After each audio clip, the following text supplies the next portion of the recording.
Hello दोस्तों, कैसे आप सब। आज हम लोग पढ़ेंगे क्लास 10th का केमिस्ट्री लेसन नंबर 1। चैप्टर का नाम होगा रासायनिक अभिक्रिया एवं समीकरण। हम लोग यहाँ पे हर टॉपिक को कवर करेंगे, आपका एक भी टॉपिक छूटेगा नहीं। हर टॉपिक लगातार एक के बाद एक वीडियो में आते रहेगा, ठीक। तो अगर आप इस चैनल पर नए हैं तो आप इसको सब्सक्राइब कर लीजिए ताकि आपका एक भी टॉपिक ना छूटे, आप तक सारा टॉपिक पहुँच जाए, ठीक। चलिए हम लोग शुरुआत करते हैं। इस चैप्टर में पहले हम लोग पढ़ेंगे परिवर्तन के बारे में। इसके बारे में हम लोग कुछ 9th क्लास में पढ़ चुके हैं, तो उसी को हम लोग दोहरा देते हैं क्योंकि सिलेबस में है तो थोड़ा पढ़ लेते हैं हम लोग। देखिए, परिवर्तन जो होता है दुनिया में हर वक्त परिवर्तन होते रहता है, बहुत तरह का परिवर्तन होता है। जैसे अगर बात करें कच्चे फलों का पकना, ये क्या है? परिवर्तन है। बर्फ है, पिघल जाता है, पानी बन जाता है, ये भी क्या है? परिवर्तन है। अगर बात करें कागज़ है, जलाते हैं राख बन जाता है, ये भी क्या है? परिवर्तन है। अगर दूध है उससे क्या बन जाता है? दही बन जाता है, ये भी क्या है? परिवर्तन है। खाना खाते हैं, भोजन पच जाता है, ये भी क्या है? परिवर्तन है। सांस लेते हैं, ये भी परिवर्तन है। सांस लेते हैं ऑक्सीजन, बनता कार्बन डाइऑक्साइड, ये क्या है? परिवर्तन ही तो है। अगर चावल है उससे मूढ़ी बन जाता है, ये सब क्या है? परिवर्तन है। लोहे में जंग लगना, ये क्या है? परिवर्तन है। मतलब दुनिया में बहुत तरह का परिवर्तन होते रहता है। तो इन्हीं सब परिवर्तनों को दो भागों में बांटा गया है। कितने भागों में बांटा गया है? दो भागों में बांटा गया है। एक का नाम रखा भौतिक परिवर्तन, दूसरे का नाम रखा रासायनिक परिवर्तन। एक का नाम क्या है? भौतिक परिवर्तन, दूसरे का नाम क्या है? रासायनिक परिवर्तन। वही यहाँ पे लिखे हैं कि परिवर्तन जो होता है प्रकृति में दो तरह का परिवर्तन होता है। होता तो बहुत परिवर्तन है, लेकिन सभी को क्या कर दिया हम लोग? दो भागों में बांट दिए हैं। एक का नाम क्या है? भौतिक परिवर्तन, दूसरे का नाम क्या है? रासायनिक परिवर्तन। भौतिक परिवर्तन को कहते हैं हम लोग इंग्लिश में फिजिकल चेंज, और रासायनिक परिवर्तन को कहते हैं हम लोग इंग्लिश में केमिकल चेंज, ठीक। तो हम लोग इसको अब बारी बारी से एक करके पढ़ते हैं। पहले नंबर पर है भौतिक परिवर्तन। भौतिक परिवर्तन में क्या होता है कि इसमें नए पदार्थ का निर्माण नहीं होता है, लेकिन हाँ, इस क्रिया को अगर हम पुनः पलट दें तो वापस से मूल पदार्थ की प्राप्ति कर सकते हैं। जैसे एग्जाम्पल के तौर पर बात करें तो बर्फ का पिघलना, अगर बर्फ पिघल करके पानी बनता है, बर्फ पिघल करके पानी बनता है तो इसमें कुछ नया चीज़ नहीं बना और वापस से हम पानी से बर्फ बना सकते हैं। तो ये क्या कहलाएगा? भौतिक परिवर्तन कहलाएगा। जैसे कागज़ का फटना, ये क्या है? भौतिक परिवर्तन है। जैसे वर्षा का होना, ये भी क्या है? भौतिक परिवर्तन है। जैसे मोमबत्ती का पिघलना, समझिए इसको ऐसे, अगर ये मोमबत्ती है, ये क्या है? अगर मोमबत्ती है, इसको पिघला रहे हैं। देखिएगा बचपन क्या करते थे हम लोग, मोमबत्ती अगर इस तरह का रहेगा तो पिघला करके ऐसे पहले यहाँ पे नीचे गिराते थे, फिर यहाँ पे सटाते थे। तो यहाँ पे क्या करें हम लोग? नीचे पिघला करके इसको नीचे गिरा रहे हैं, बूंद गिराएंगे पहले, तो ये बूंद क्या हो जाएगा? एक बार पूरा ये ढेर बन जाएगा। बूंद क्या बन जाएगा? एक ढेर बन जाएगा, इस तरह ढेला के आकार का हो जाएगा। तो अगर यहाँ पे आप गौर से देखिएगा तो ये पहले मोमबत्ती आप बेलनाकार था, अब मोमबत्ती क्या हो गया आपका? पिघल करके इस आकार ढेला का आकार का हो गया। मतलब क्या? इसका रूप बदल गया। रूप बदलाना, लेकिन नया पदार्थ नहीं बना। नया पदार्थ नहीं बना, पहले मोमबत्ती था, अभी भी क्या है? ये मोमबत्ती ही है, मतलब नए पदार्थ का निर्माण नहीं हुआ। तो ये क्या कहलाएगा? भौतिक परिवर्तन कहलाएगा। इसमें कुछ नया चीज़ नहीं बना। तो वैसा परिवर्तन जिसमें नए पदार्थ का निर्माण नहीं होता हो उसे भौतिक परिवर्तन कहते हैं। और इस परिवर्तन में हम लोग पुनः मूल पदार्थ की प्राप्ति कर सकते हैं। अगर एक बार बर्फ से पानी बन गया तो हम पानी से पुनः बर्फ भी बना सकते हैं। ये क्या कहलाएगा? भौतिक परिवर्तन कहलाएगा। जैसे एग्जाम्पल के तौर पर और बात करें तो पानी से बर्फ बनना, अगर पानी से बर्फ बन रहा है तो बर्फ से पानी भी बन जाएगा, ये भौतिक परिवर्तन है। जैसे नमक पानी का घोल, तो नमक पानी को जैसे मिलाते हैं, विलयन बनाते हैं, घोल बनाते हैं, तो इसमें कुछ नया चीज़ नहीं बनता, सिर्फ आप मिलाते हैं, कुछ नया चीज़ नहीं बना, ठीक।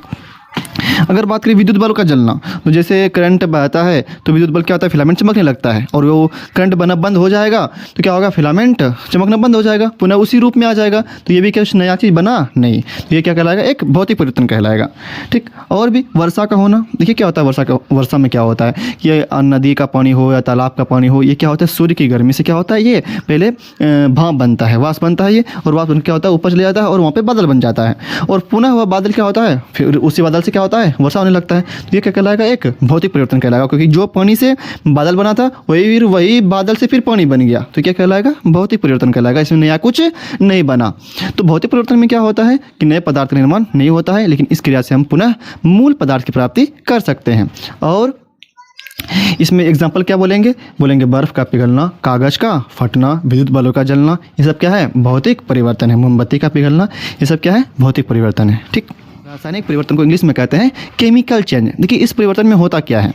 इस परिवर्तन में नया पदार्थ का निर्माण हो जाता है। क्या होता है? नया पदार्थ का निर्माण हो जाता है। जैसे एग्जांपल के तौर पर बात करें, दूध से दही का बन जाना। जैसे अगर दूध है जो मीठा होता है दूध, लेकिन अगर दूध से दही बन जाता है तो दही खट्टा होता है, मतलब यह गुण नया आ गया, इसमें नया चीज़ बन गया। तो इसको कहते हैं हम लोग रासायनिक परिवर्तन। क्या कहते हैं इसको हम लोग? रासायनिक परिवर्तन। जैसे अगर बात करें चावल से मूढ़ी का बनना, अगर चावल से अगर एक बार मूढ़ी बन गया तो ये नया चीज़ बन गया। क्या बन गया? ये नया चीज़ बन गया। तो ये क्या है? एक रासायनिक परिवर्तन है। जैसे अगर कागज़ जलाए तो कागज़ जलाते क्या बनता है, राख बचता है, साथ ही साथ उस दौरान क्या बनता है, धुआं बनता है और कार्बन डाइऑक्साइड गैस भी निकलता है।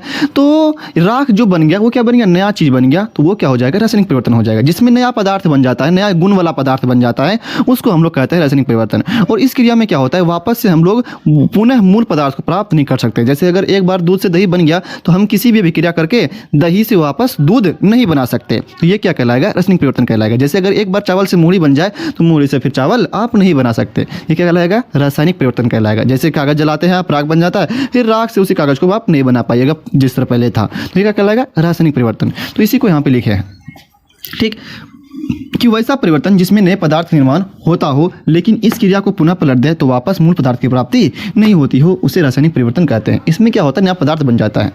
जैसे एग्जांपल के तौर पर बात करें तो जैसे कच्चे फलों का पकना, कच्चा फल है अगर पक जाए आपका तो एक नया पदार्थ बन गया। जो कच्चा फल का गुण होता है वो पका फल का गुण से अलग होता है। क्या होता है, वो पके हुए फल से क्या होता है, गुण अलग होता है। जो कच्चा फल का गुण रहेगा उससे बहुत गुण भिन्न होता है, किसका, पके हुए फल का। और वापस से आप पके हुए फल से आप कच्चा फल प्राप्त नहीं कर सकते, मतलब पुनः मूल पदार्थ की प्राप्ति आप नहीं कर सकते। अगर देखिए अगला, भोजन का पकना, अगर आपका जो भोजन जैसे आलू सब्जी चावल या बस सब्जी ये सब जो है, अगर इसको आप पकाते हैं, क्या करते हैं, पकाते हैं, तो एक बार भोजन पक गया जो, तो वो नया चीज़ बन गया। जैसे आपके पास कच्चा आलू है और जो पका हुआ आलू है, दोनों का गुण क्या होता है, अलग होता है, दोनों का गुण क्या होता है, अलग होता है। तो नया चीज़ बन गया, वो सब्जी बन गया। तो भोजन का पकना भी क्या है, एक रासायनिक परिवर्तन है। भोजन का पचना ये भी क्या है, रासायनिक परिवर्तन है, ये भी क्या है, रासायनिक परिवर्तन है, ठीक।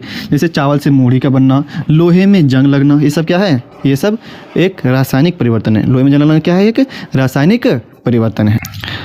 जैसे क्या है, श्वसन हो गया, श्वसन क्या है, रासायनिक परिवर्तन है। क्यों, क्योंकि श्वसन अभिक्रिया में क्या होता है, श्वसन प्रक्रिया में हम लोग क्या करते हैं, ऑक्सीजन सांस के तौर पर ग्रहण कर लेते हैं और वहाँ पे क्या होता है अंदर में कि ग्लूकोज जो रहता है पहले से आपके शरीर में, जो खाना खाते हैं जो उससे ग्लूकोज बनता है, तो ग्लूकोज क्या होता है, जो सांस लिए उस ऑक्सीजन से क्या होता है, टूटता है, उस ऑक्सीजन से क्या होता है, टूटता है और कार्बन डाइऑक्साइड बनता है, जल बनता है और ऊर्जा बनता है। तो हम लोग ऑक्सीजन था और वो टूट के क्या बन गया, कार्बन डाइऑक्साइड बना, जल बना और ऊर्जा बना।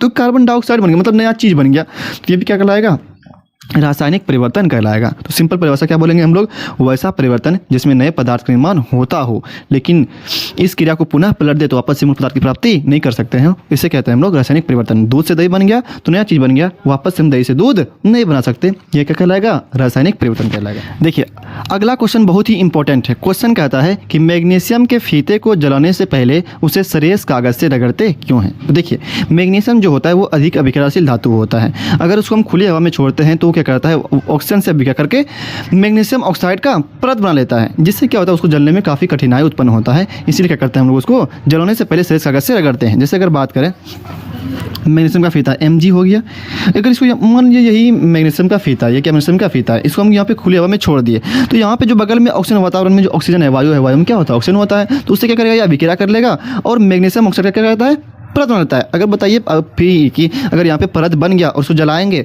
तो सामने तो परत आ गया ना, ये जलेगा कैसे, साफ साफ नहीं जल पाएगा, आसानी से जलेगा नहीं। तो इसीलिए क्या करते हैं हम लोग, पहले परत हटाते हैं।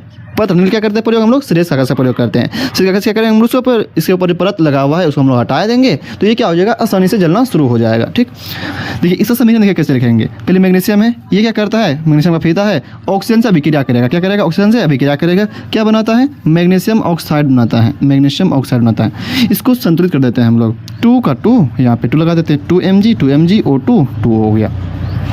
ठीक, मतलब क्या, मैग्नीशियम का फीता क्या होता है, अधिक अभिक्रियाशील होता है, जिसके कारण क्या होता है, वो वातावरण में उपस्थित ऑक्सीजन से अभिक्रिया करके मैग्नीशियम ऑक्साइड का पतला परत बना लेता है, जिसके कारण क्या होता है, उसको जलने में काफ़ी कठिनाई होता है। इसलिए क्या करते हैं हम लोग, उसको सरेस कागज से रगड़ते हैं फिर जलाते हैं। मतलब क्या, मैग्नीशियम ऑक्साइड का पहले परत हटाते हैं तब हम लोग जलाते हैं, तब क्या हो जाएगा, वो आसानी से जलने लगेगा। जैसे क्या कि होली सब में या होली में नहीं, दिवाली में क्या होता है, पटाखा जलाते हैं हम लोग, पटाखा जलाते हैं। तो पटाखा जलाने से पहले क्या करते हैं हम लोग, जो पटाखा होता है, मान लीजिए ये पटाखा है, ठीक, जो लाल कलर का होता है उसमें एक तीली होता है, ठीक, उसमें सफ़ेद कलर का क्या होता है, एक ऐसे रहता है, ठीक, इसमें हम लोग लगाते हैं, आग लगाते हैं, माचिस जलाते हैं, ठीक। तो ये क्या होता है, इसके ऊपर एक पतला कागज़ का लपेटा रहता है। अगर क्या करते हैं हम लोग, जलते समय अगर नहीं जल रहा है तो पहले इसको हम लोग छीलते हैं तब हम लोग जलाते हैं। क्या करते हैं हम लोग, पहले इसको छील लेते हैं थोड़ा सा, फिर हम लोग जलाते हैं, तो आसानी से जल जाता है। मतलब क्या, वहाँ पे परत था इसीलिए हम छील दिए तो आसानी से जलने लगा। तो वही बात होता है मैग्नीशियम का फीता में, ये क्या करता है, ऑक्सीजन से अभिक्रिया करके मैग्नीशियम ऑक्साइड का